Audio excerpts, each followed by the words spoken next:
दरम्यान कोकणातील पावसाच्या आणि शेती कामांच्या परिस्थितीचा आढावा घेतलाय आमचे प्रतिनिधी सचिन देसाई यांनी। गेल्या महिन्यामध्येच हवामान खात्यानं व्यक्त केलेल्या अंदाजानं सर्वसामान्य लोकांना दिलासा मिळाला होता। यावेळी मान्सूनचं आगमन कोकणामध्ये वेळेत होईल असा अंदाज हवामान खात्यानं व्यक्त केला होता। हवामान खात्याच्या अंदाजानुसार 1 ते 2 तारखेला मान्सूनचं केरळमध्ये आगमन होईल आणि पुढच्या 5 ते 6 दिवसांमध्ये हा मान्सून कोकणामध्ये दाखल होईल असा हवामान खात्याचा अंदाज होता। मात्र यावर्षीही हा अंदाज पुन्हा एकदा चुकताना दिसतोय, कारण मृग नक्षत्र लागलंय पण अजूनही कोकणामध्ये मान्सूनचं आगमन झालं नाहीये। आपण कोकणातल्या शेतांमध्ये आहोत आणि आपण चित्र पाहतो की ज्या ठिकाणी 31 मेला मुसळधार पाऊस झाला होता, पूर्व मान्सूनच्या सरी पडल्या होत्या, त्यामुळे काही प्रमाणात जमीन भिजली होती आणि जी कातळावरची शेती आहे त्या शेतीच्या कामाला सुरुवात झाली होती। मात्र अजूनही कोकणातल्या अनेक शेतांमध्ये शेतकरी अजून शेतामध्ये उतरलेला नाही।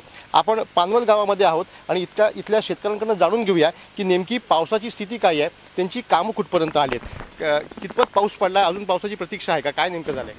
पाऊस परवा 31 मेला पडला, त्यावेळी भरपूर पडला, तो जमीन थोडी उंबरली, त्याच्यामुळे आमची कातलावरची शेती असल्यामुळे काही शेतकऱ्यांची कामं चालू झाली, पण अजून काय पाहिजे तेवढा पाऊस तसा वाटत नाही आणि तेवढं वातावरण पण वाटत नाही। जाड जमिनीच्या नांगरकीला तेवढं काय सुरू झालेलं नाही।